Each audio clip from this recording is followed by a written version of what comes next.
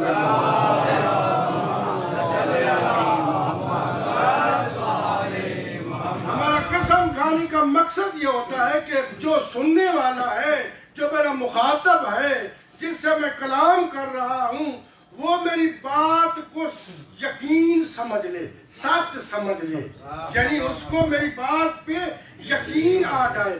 اللہ قسمیں اٹھا رہا ہے، اور ایک صورت میں چار چار قسمیں اٹھا رہا ہے۔ اللہ کا مطلوب کیا ہے؟ اللہ کا مقصد کیا ہے؟ اللہ قسمیں کیوں کھا رہا ہے؟ اللہ اس لیے قسمیں نہیں کھا رہا کہ میری بات پہ یقین کر لو، اللہ تو خالق ہے صادقین کا، وہ صادقین کو خلق کرنے والا ہے، پوری کائنات کا خالق بھی ہے، مالک بھی ہے، اور علی کل شیء قدیر بھی ہے۔ اسے قسمیں کھانے کی ضرورت کیوں پیش آئی؟ اس لیے کہ مخاطب پہ معلوم ہو سکے کہ میری کلام، میرے آنے والی گفتگو کتنی اہمیت کی حامل ہے۔ ان کو معلوم ہو سکے کہ میری آنے والی گفتگو کتنی اہمیت کی حامل ہے، کتنی اہم گفتگو ہونے والی ہے۔ اللہ نے قسم اٹھائی ہے، والتین، مجھے قسم ہے تین کی۔ پروردگار عالم، یہ درختوں کی قسم کھانے کی ضرورت کیا ہے؟ اللہ تعالیٰ رب ذوالجلال کسی ذات کی بھی قسم کھا سکتا ہے، یہ درخت کی قسم کھانے کی ضرورت کیوں پیش آئی؟ والتین، مجھے تین کے درخت کی قسم۔ در حقیقت اللہ تین کے درخت کی قسم نہیں کھا رہا، بلکہ قسم کھا رہا ہے زمانے آدم کی. بڑی مہربانی مقدمے میں میرے ساتھ رہیے گا, پھر انشاءاللہ آپ میرے ساتھ رہیں گے. اللہ کہہ رہا ہے والتین یعنی زمانے آدم کی قسم. کون سے زمانے کی قسم؟ جب سب سے پہلے انسان حضرت آدم اور حضرت حوا کو جنت سے نکالا گیا. خلق کرنے کے بعد تو جنت میں بھیجا. جب جنت سے نکالا گیا تو انہیں کہا کہ جنت کا لباس چھوڑ دو, جنت کا لباس اتار دو. کیوں؟ اس لیے کہ آپ جنت کے مالک نہیں تھے.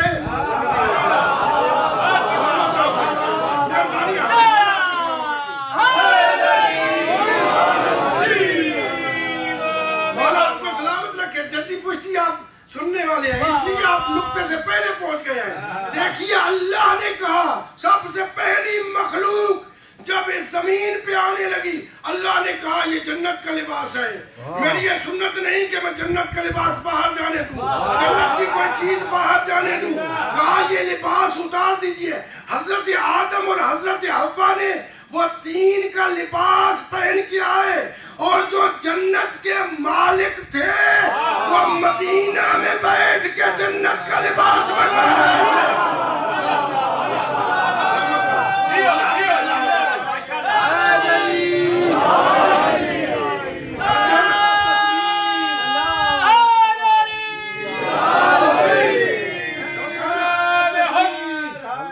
جو جنت کے مالک تھے وہ یہاں پہ آ رہے تھے, لیکن اللہ نے آغاز میں ارشاد فرمایا والتین, مجھے اس زمانے کی قسم جب سب سے پہلے انسان دین کا لباس پہن کے اس دنیا پہ قدم رکھا. پہلی قسم والزیتون, اور دوسری قسم پھر درخت کی, پھر درخت کی. ارشاد فرمایا والزیتون, اور مجھے قسم ہے زیتون کی. اب زیتون کے قسم اٹھانے کی کیا ضرورت ہے؟ اللہ ہمیں زمانہ یاد کرا رہا ہے حضرت نوح نجی اللہ کا. بڑی توجہ چاہتا ہوں, مقدمہ سمجھ آ گیا تو لطف آئے گا. اللہ قسم کھا رہا ہے, قسم اٹھا رہا ہے. زمانے حضرت نوح کی وہ کون سا زمانہ تھا, وہ کون سا وقت تھا جب حضرت نوح نجی اللہ کو حکم ہوا حضرت نوح آدم ثانی سب سے طویل زندگی پائی ہے, 2250 برس زندہ رہے, 950 برس تبلیغ کی. اب جب تبلیغ کر چکے اور کوئی ان میں سے مسلمان ہونے والا نہیں تھا تو ارشاد فرمایا کہ ایک کشتی بناؤ. حضرت آدم نے کشتی, حضرت نوح نجی اللہ نے کشتی بنائی, اور کشتی بنا کے وہ کشتی چلی پورے روئے زمین پر. روئے زمین کا کوئی ایسا خطہ نہیں تھا, کوئی ایسا مقام نہیں تھا جہاں پہ پانی نہ آیا ہو. ہر جگہ پہ پانی ہی پانی تھا. اب یہ پانی چھٹا, ختم ہوا. حضرت نوح کی کشتی ایک پہاڑی کے اوپر رکی. حضرت نوح نے ایک ابابیل کو کہا جا کے دیکھو پانی ختم ہو گیا. وہ پرندہ گیا اڑتے ہوئے, نشانی کے طور پر اپنی چونچ میں زیتون کے درخت کا پتا لے آیا, نشانی کے طور پر. اللہ وہ زمانہ یاد کرا رہا ہے, مجھے زمانہ نوح نجی اللہ کی قسم. اور نوح نجی اللہ میں کیا, تاکہ پوری دنیا پہ ہر طرف پانی ہی پانی تھا, ہر طرف گمراہی گمراہی تھی, ہر طرف ہلاکت ہی ہلاکت تھی. اس لیے پیغمبر اسلام نے ارشاد فرمایا مثل اہل بیتی کمثل سفینۃ نوح من رکبها نجا ومن تخلف عنها غرق. نعرہ تکبیر, نعرہ رسالت, نعرہ حیدری.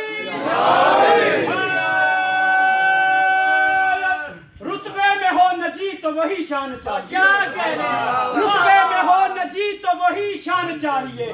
اور اب نوح کو نجات کا سامان چاہیے, اور کشتی ہو بادباں ہو نگہبان چاہیے, اور کشتی کے تیرنے کو بھی طوفان چاہیے. لیکن یہ معجزہ ہے شہ مشرقین کا, خشکی پہ تیرتا ہے سفینہ حسین.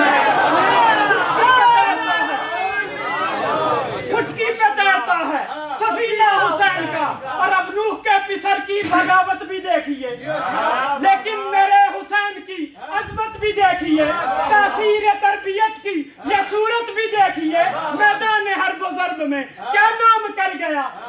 موسیٰ شیر خار بڑا کام کر گیا، اور عیسیٰ بھی تھا خدا کا بڑا مقتدر نبی، بخشی ہے اس کی سانس نے مردوں کو زندگی، لیکن حسین کس سے بیاں ہو یہ برتری، عیسیٰ ہے تیرے آخری نائب کا مقتدی، جس خاک پر حسین تو سجدہ ادا کرے اس خاک سے مسیح بھی حاصل شفا کرے۔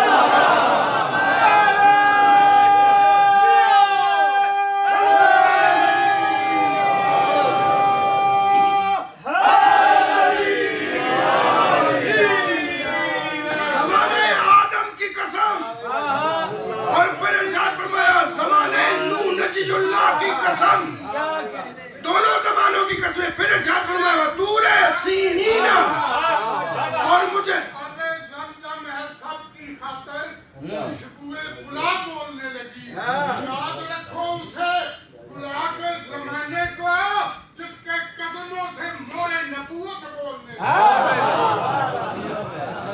صلوات پر محمد و آل محمد۔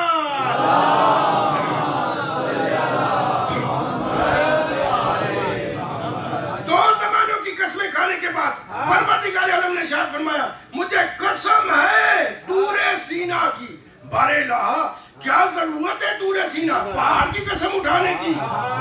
پروردگار عالم نے ہمیں وہ زمانہ یاد کرا رہا ہے، یعنی اس زمانے کی قسم جب موسیٰ کلیم اللہ مجھ سے کلام کیا کرتا تھا۔ اس لیے پیغمبر اسلام نے ارشاد فرمایا یا علی انت منی بے منزلت ہارون من موسیٰ۔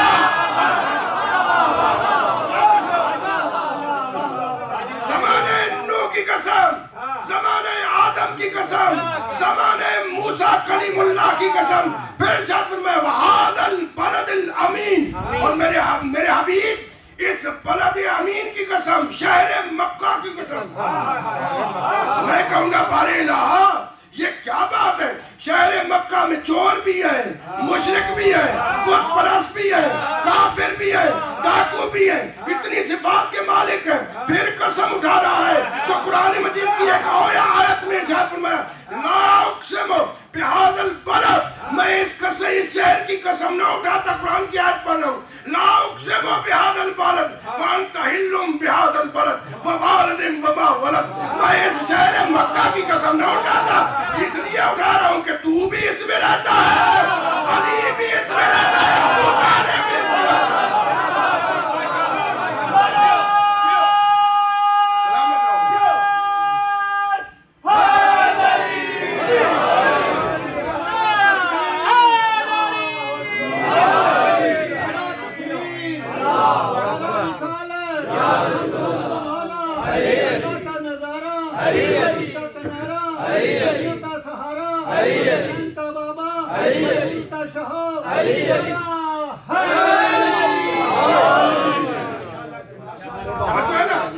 اس لیے قسم اٹھا رہا ہوں کہ اس میں اتنی مقدس ہستیاں رہتی ہیں جن سے اللہ پیار کرتا ہے،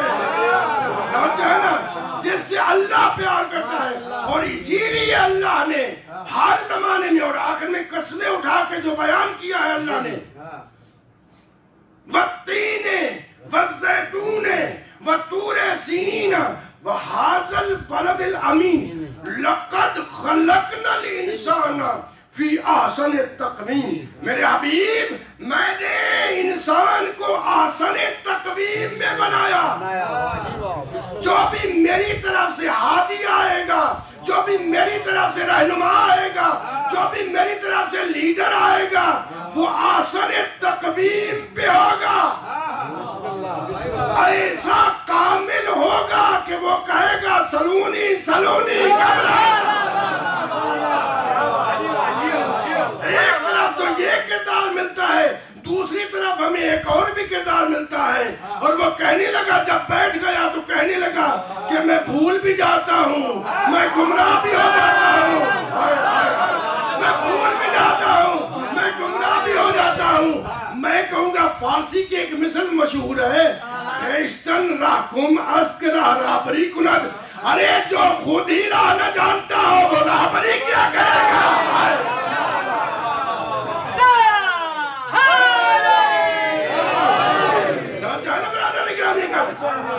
یہ منظر ملا ہمیں، اور اس لیے جو بھی اللہ کی طرف سے ہادی آیا ہر زمانے کے انسان کے اوپر ضروری ہے کہ وہ اپنے زمانے کے امام کی ہدایت کی معرفت رکھتا ہو۔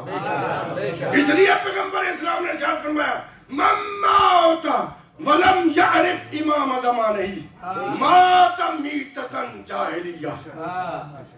یہ ہے آسن تقویم، جو مر گیا معرفتی امام کے بغیر۔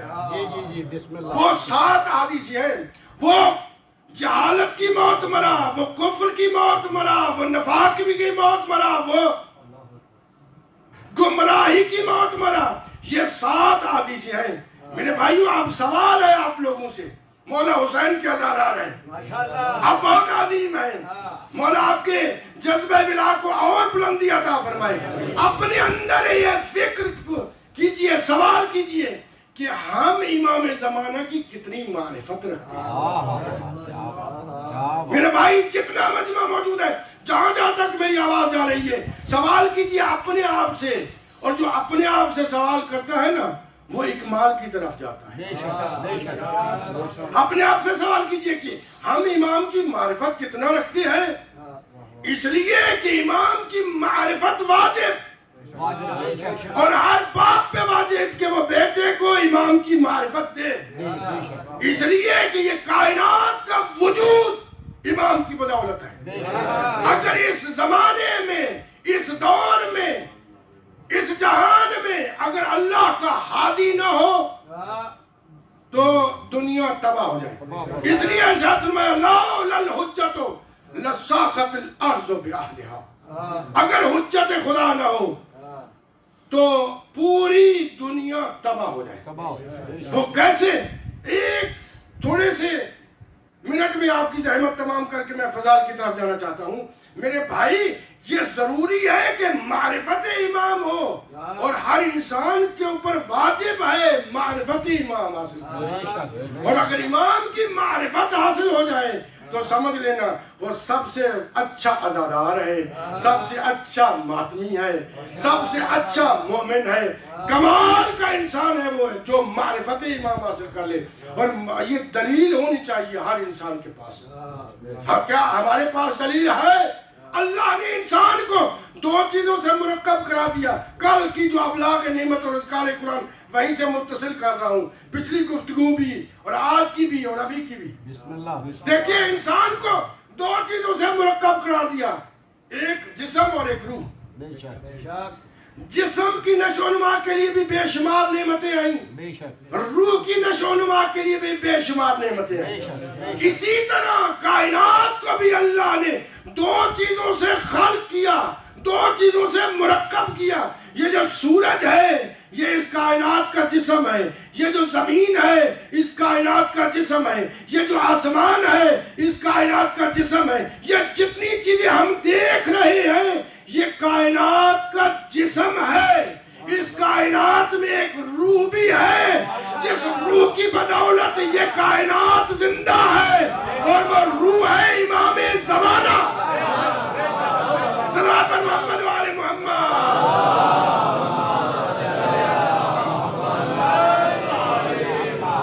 اس لیے کسی شخص نے سوال کیا، یا آقا مولا امام جعفر صادق علیہ السلام سے سوال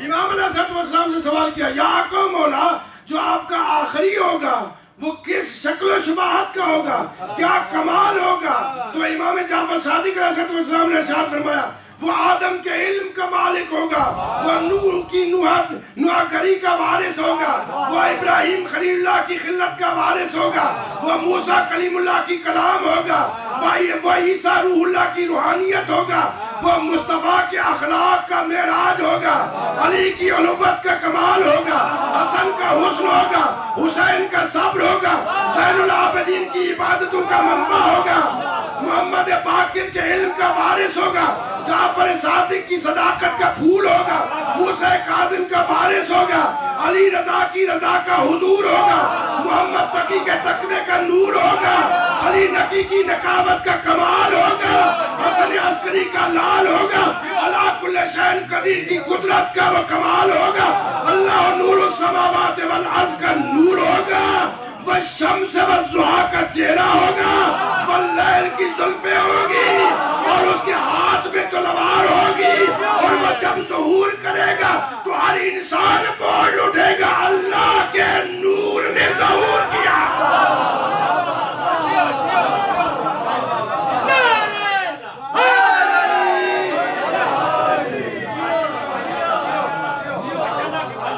سلام پر محمد و آل محمد.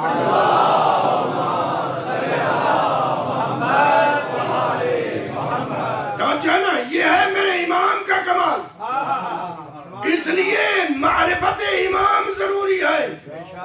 اور دوسری دلیل کیا ہے ہمارے پاس؟ دلیل دینا چاہتا ہوں دوسری اور زحمت تمام کرنا چاہتا ہوں. میرے بھائی دوسری دلیل کیا ہے کہ جتنے بھی انبیاء آئے, جتنے بھی اللہ کی طرف سے ہادی آئے, رہبر آئے, رہنما آئے, لیڈر آئے, وہ ان کو اللہ نے معجزات عطا کیے. ہر نبی, ہر رہبر کے پاس کوئی نہ کوئی معجزہ تھا. اب دو معجزوں کی مثال اور آپ کی زحمت تمام. حضرت موسیٰ کلیم اللہ کو معجزہ ملا عصا کا, اور حضرت سلیمان کو معجزہ ملا بساط سلیمان کلیم کا. اور یہ بہت بڑے کمال کے معجزے تھے. ایک کا ذکر ہو چکا ہے, دوسرے کا ذکر کر لیں کہ حضرت جناب سلیمان قالین کے ٹکڑے پہ بیٹھتے ہیں, قالین کا ٹکڑا ہوا پہ پرواز کرتا ہے. اور جناب سلیمان کے جانے کے بعد توجہ چاہتا ہوں, ہر ذہن میں یہ بات بیٹھنی چاہیے, جناب سلیمان کے جانے کے بعد جناب سلیمان کی قوم کے پاس وہ قالین کا ٹکڑا رہا لیکن کبھی ہوا کے اوپر پرواز نہیں کی. جناب موسیٰ کلیم اللہ کے جانے کے بعد عصائے موسیٰ بنی اسرائیل کے پاس سینکڑوں سال رہا لیکن کبھی معجزہ نہیں ہوا. کیوں؟ اس لیے کہ معجزہ اس وقت ہوتا ہے جب تک صاحب معجزہ کے ہاتھ میں ہو. قرآن مجید ہے معجزہ. سلامت رہو, سلامت رہو. قرآن مجید ہے معجزہ مصطفیٰ کا. آج بھی اگر قرآن معجزہ ہے تو کوئی صاحب معجزہ ہے جو پردہ غیب بھی موجود ہے. سلام محمد و آل محمد.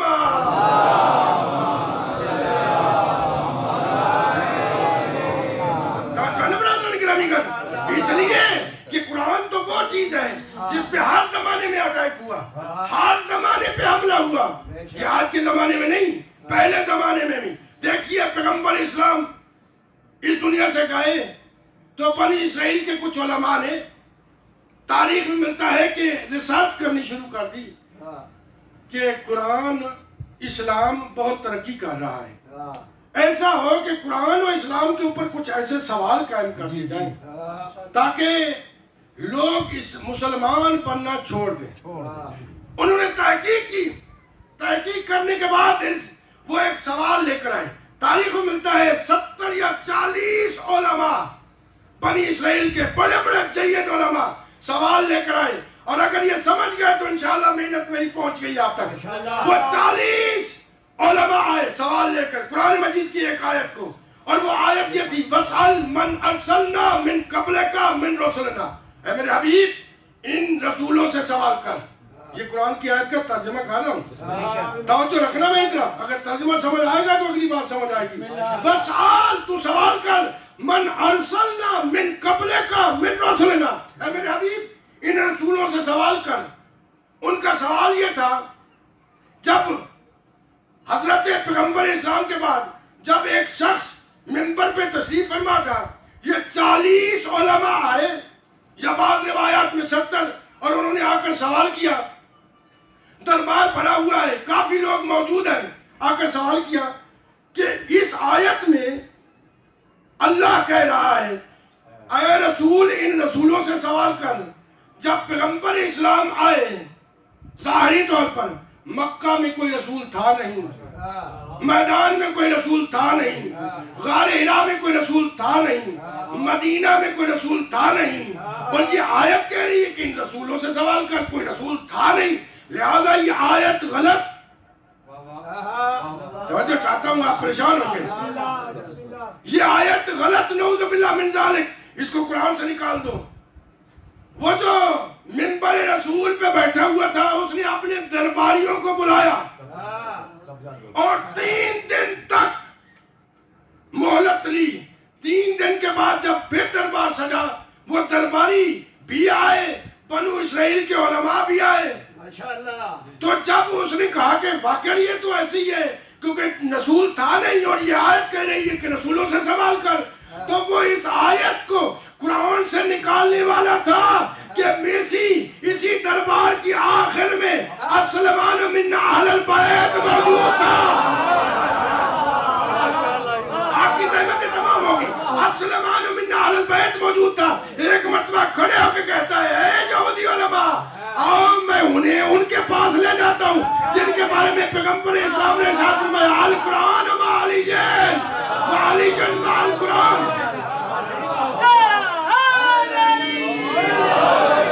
اور اسی واقعے کو ایک جید عالم نے لکھا اور وہ ہمارے مذہب سے نہیں ہے. اس نے کہا علی کی امامت کے لیے یہی ایک بات کافی ہے، استغناء عن الکل وَإِتْيَادُ الْكُلِّ إِلَيْهِ دَلِيلٌ عَلَىٰ أَنَّهُ إِمَامُ الْكُلِّ لِلْكُلِّ فِي الْكُلِّ. پوری کائنات کا علی کا محتاج ہونا اور پوری کائنات سے علی کا مستغنی ہونا یہ اس بات کی دلیل ہے. تھوڑی سی بات مشکل ہو گئی. اب دیکھ رہی ہے وہ لے کے آئے، جناب سلیمان لے کے آئے یہودی علماء کو. دکن باب کیا بیت الشرف کا. توجہ چاہتا ہوں میں، بیت الشرف کا دکن باب کیا. اندر سے آواز آئی سلیمان. یہودی علماء آ گئے. تاریخ میں ملتا ہے میرے آقا مولا نے اس کا بھی نام لیا، اس کے باپ کا بھی نام لیا، اس کے دادا کا بھی نام لیا. یہودی علماء کا جو رئیس تھا، جو سردار تھا، وہ گھبرا کے ایک جملہ کہتا ہے، وہ پریشان ہو کے ایک جملہ کہتے ہیں وہاں منظر اور تھا.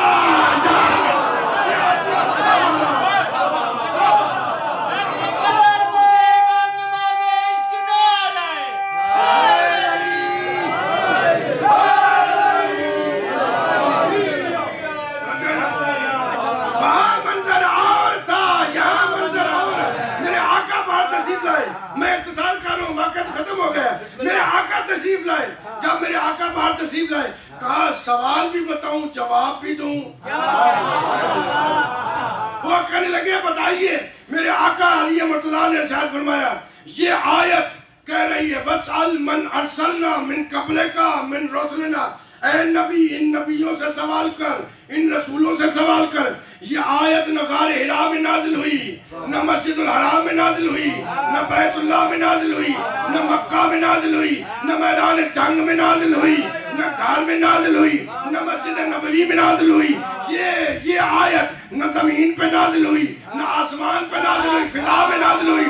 آپ پیغمبر اسلام معراج پہ گئے، پہلے آسمان پہ استقبال ہوا، دوسرے آسمان پہ استقبال ہوا، تیسرے آسمان پہ استقبال ہوا. جب چوتھے آسمان پہ گئے تو تمام انبیاء کی صفیں لگی ہوئی تھی. اس وقت جبرائیل یہ آیت لے کر نازل ہوا وَاسْأَلْ مَنْ أَرْسَلْنَا مِنْ قَبْلِكَ مِنْ رُسُلِنَا. اے میرے حبیب ان نبیوں سے سوال کر. اور علی نے کہا کہ رسول اللہ نے ان نبیوں سے سوال کیا. کیا سوال تھا؟ آپ کو نبوتیں کس لیے ملی، رسالتیں کس لیے ملی؟ سارے انبیاء نے بیک لگا ہو کے کہا بے نبوت کا و بے ولایت علی.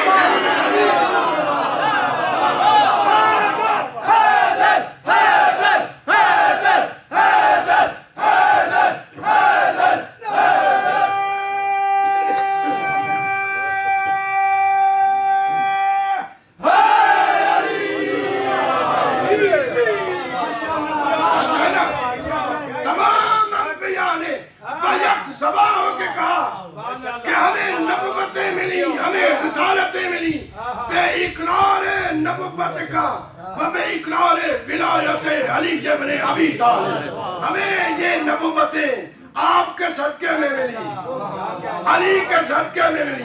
اور اسی لیے میں نے کہا نا کہ منبر پہ کوئی اور تشریف فرما تھا، ایک وقت ایسا بھی آیا وہ جو علی سے بیعت کا مطالبہ کر رہے تھے، ابھی جو بلائے علی رکھتے ہیں وہ میرے ساتھ بولیں گے، جو بیعت کا مطالبہ کر رہے تھے کچھ ہی عرصے بعد علی کے پاس آئے اور کہا کہ ہم سے بیعت لو۔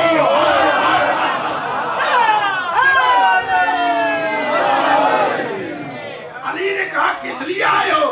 کہا بیعت لو۔ علی نے کہا کیوں؟ کہا ہدایت کے لیے۔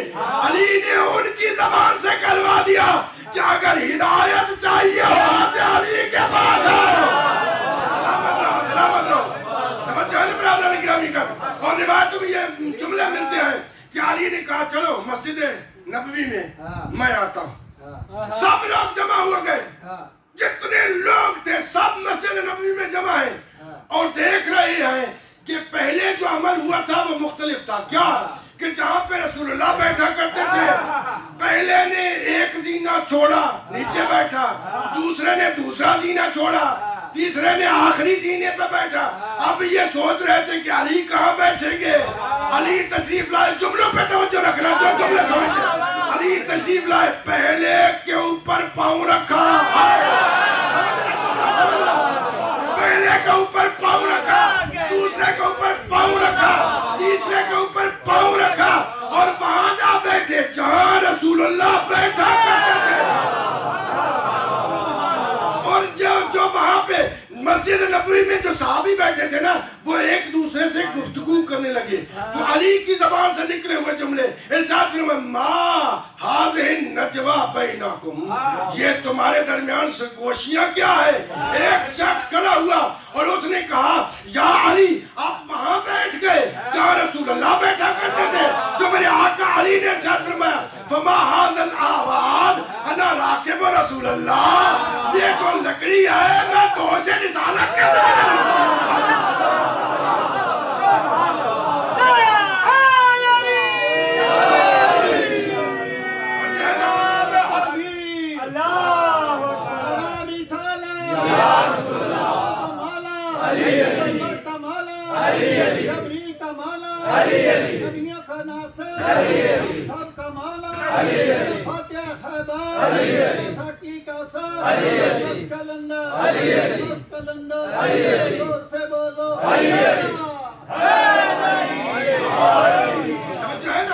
اور میرے آقا جب وہاں پہ بیٹھے جو جملے کہے یقین کیجئے پوری تاریخ اسلام میں کیوں نہ ہوں امام بول رہے تھے، عجیب جملے ہیں، میری جان قربان یقین کریں جب میں کتاب میں پڑھتا تھا میں خود جذبات سے بے قابو ہو جاتا تھا۔ کیا کمال جملے ہیں، پیغمبر اسلام کے مقام پہ بیٹھ کے علی نے ارشاد فرمایا الحمدللہ علی احسان راجع الحق علی مکان، اللہ کا کہ حق اپنے مقام پہ پلٹ آیا۔ نہیں، جو پیچھے بیٹھے ہیں ان سے مخاطب ہوں، جو ابھی تک خاموش ہیں اور امتحان لے رہے ہیں خاموشی سے سننے، ان سے مخاطب اگر سمجھ گئے تو لطف آئے گا۔ میرے بھائی میرے آقا ارشاد فرما رہے تھے اللہ کا حمد ہے کہ حق اپنے مقام پہ پلٹ آیا۔ آپ کے لیے میرے بھائی جو پیچھے بیٹھے ہوئے، اللہ کا حمد ہے کہ حق اپنے مقام پہ پلٹ آیا۔ یہ عربی زبان کا لفظ ہے، ایک لفظ میں یہ امام ہی تھے نا، ایک لفظ میں پوری تاریخ بیان کر، ایک فکرے میں نہیں، ایک لفظ میں راجع رے جیم عین، اس کا مقصد ہوتا ہے پلٹ آنا۔ اس کا کیا مقصد ہے؟ پلٹ آنا۔ مثال کے طور پر یہاں پہ قبلہ ذوالفقار شاہ صاحب تشریف فرما ہے، میں ان سے کہتا ہوں ذوالفقار شاہ جی کل آپ آئیں گے، یہ کہیں گے میں پلٹ آؤں گا، تو اس کا مقصد کیا ہوا کہ ابھی یہ یہاں پہ آئے ہیں، رات کو یہ یہاں پہ نہیں ہوں گے، کل یہ اس وقت پلٹ آئیں گے، یعنی درمیان میں یہ یہاں پہ نہیں رہیں گے۔ سمجھے نہیں، میں پھر سمجھاؤں گا، یعنی کوئی شخص سلامت رہو، جو سمجھے ہیں جو نہیں سمجھے میرے ساتھ ہے۔ راجع کا معنی ہوتا ہے پلٹ آنا، یعنی اس عرصے میں، اس کے درمیان کے عرصے میں یہاں پہ نہ رہیں۔ علی نے کہا راجع الحق علی مکان، اللہ کا حمد ہے پہلے یہاں پہ حق تھا، درمیان میں نہیں تھا۔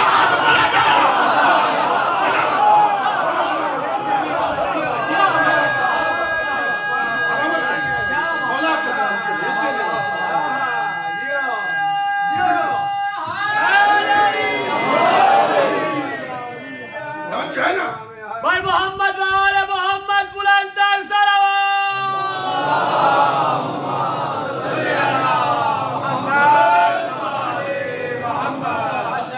یہ حق ہی تھا جس کے لیے میرے آقا حسین نے اپنا سب کچھ قربان کر دیا۔ کیوں؟ اس لیے کہ حق ہی حسین کے ساتھ تھا۔ اور میرے آقا امام حسین علیہ السلام نے مدینہ سے نکلتے ہوئے ارشاد فرمایا، انی انما خرجت لطلب اصلاح امت جدی رسول اللہ۔ جو مشن اور منشور ہے کربلا کا وہ ہے اصلاح امت مصطفیٰ۔ اور میرے آقا امام حسین علیہ السلام نے اصلاح امت کے لیے، دین کی حفاظت کے لیے، قرآن کی حفاظت کے لیے اپنا سب کچھ قربان کیا۔ اور اس قربانی کے لیے میرے آقا حسین کو بڑی مشکلیں ہیں۔ تاریخ میں ملتا ہے کہ میرے آقا امام حسین علیہ السلام مکہ سے نکلے، مکہ سے قافلہ چلا، تھوڑا دور چلا تھا قافلہ۔ حسین نے کہا عباس قافلہ روکو۔ کہا کیا ہوا آقا؟ کہا کوئی مہمان آنے والا ہے۔ تھوڑی دیر کے بعد دیکھا کہ ایک گھوڑے سوار ہے، بڑا تیزی سے گھوڑا دوڑاتے ہوئے آ رہا ہے۔ جب قریب آئے تو دیکھا عبداللہ ابن جعفر تیار ہیں، ایک زانو پہ ایک بیٹا ہے، دوسرے زانو پہ دوسرا بیٹا ہے۔ ایک مرتبہ حضرت عبداللہ ابن جعفر تیار آئے اور حسین کے دستے مبارک کا بوسہ لیا، کہا اجازت ہے میں زینب کبریٰ سے بات کرتا۔ مولا آپ کو سلامت رکھے۔ ایک مرتبہ کہا، میرے آقا امام حسین نے کہا آپ حاکم ہیں، جائیے۔ لے کے آیا دونوں شہزادوں کو، آؤن و محمد کو۔ ایک مرتبہ کہا ایک کائنات کی شہزادی، یہ اگر حسین پہ مشکل وقت آئے تو آؤن اپنی طرف سے قربان کرنا، محمد میری طرف سے قربان کرنا۔ اور تاریخ میں یہ جملے ملتے ہیں کہ میرے آقا حسین شب عاشور کو ہر مزدور کے خیام کے باہر آئے اور سنتے رہے، ہر بی بی اپنی قربانی تیار کر رہی تھی۔ ایک خیمے کے باہر آئے، ایک مزدور کہہ رہی تھی قاسم سب سے پہلے اپنے آپ کو قربان کرنا، علی اکبر سے پہلے شہید ہو جانا۔ اسی طرح میرے آقا حسین سنتے آئے، جب قریب پہنچے، سنو گے میں نقشہ پیش کر رہا ہوں، جناب آقا زادی زینب نے خاک کربلا پہ سامنے دونوں بیٹے بٹھائے ہوئے، بیٹوں کے سروں پہ پیار بھی کرتی ہے اور ایک جملہ ارشاد فرماتی ہے، بیٹو کل سب سے پہلے حسین پہ قربان کرنا، میں نے تجھ کو حسین پہ قربان کر دیا، کہیں ایسا نہ ہو علی اکبر شہید ہو جائے تم زندہ رہو۔ اجرکم اللہ، اجرکم اللہ، مولا آپ کو کوئی غم نہ دے سوائے غم حسین کے۔ عزادر و تاریخ میں ملتا ہے میری آقا زادی زینب تیار کرتی رہی اور حسین آئے شب عاشور کو، کہا زینب میں دکھلاتا ہوں تمہیں کہ کہاں کہاں شہادتیں ہوں گی۔ دور سے کھڑے ہو کے بتلایا، وہاں عباس گریں گے، وہاں علی اکبر کو پرچی لگے گی، وہاں علی اصغر کی شہادت ہوگی، وہاں قاسم کے لاش کے ٹکڑے ہوں گے۔ واپس چلنے لگے، زینب کے رونے کی آواز آئی، کہا بھائیا کیا کل کے شہیدوں میں اون و محمد کا نام نہیں؟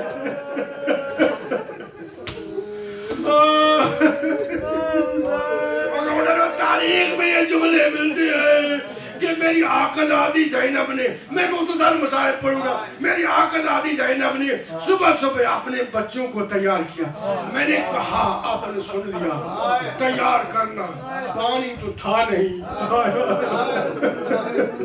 بچے تو پیاسے تھے، تیار کیا، نئے لباس پہنائے۔ اور تاریخ میں ایک عجیب جملہ میں نے ایک عالم دین سے سنا ہے، وہ کہتے ہیں اس طرح کمر باندھی جناب سید زینب نے، انہوں محمد کی کمریں باندھی، کیوں؟ اس لیے وہ ذرا تو پہن نہیں سکتے تھے، وہ ڈھال تو اٹھا نہیں سکتے تھے، کمریں باندھی۔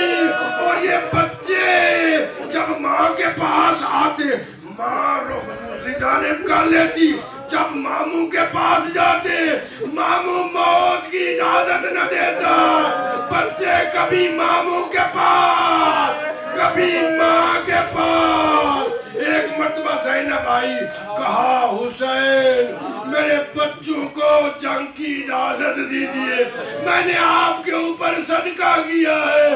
تاریخ میں ملتا ہے عباس نے ان دونوں شہزادوں کو اٹھایا، یہ ایسی عمر میں تھے کہ خود گھوڑوں پہ سوار نہیں، آئے جملہ بڑا مصائب کا ہے۔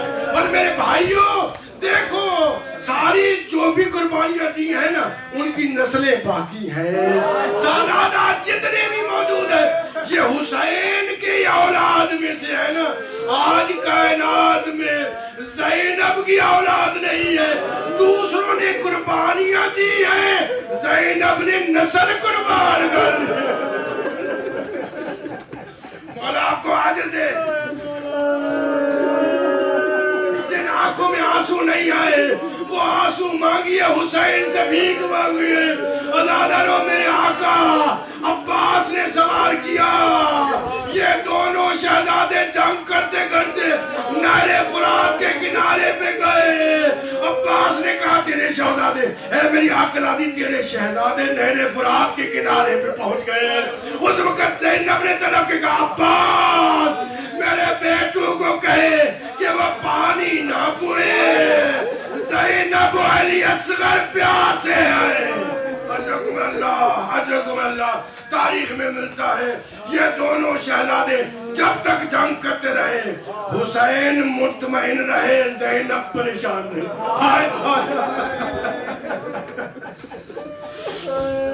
اور جیسے ہی یہ دونوں شہزادے گھوڑوں سے نیچے آئے، حسین پریشان ہوئے، زینب مطمئن ہوئی۔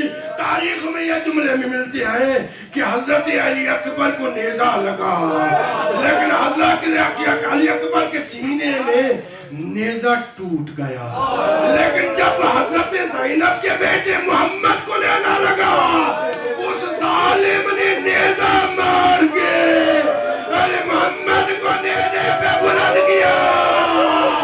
محمد نے زینب کو دیکھا، کہا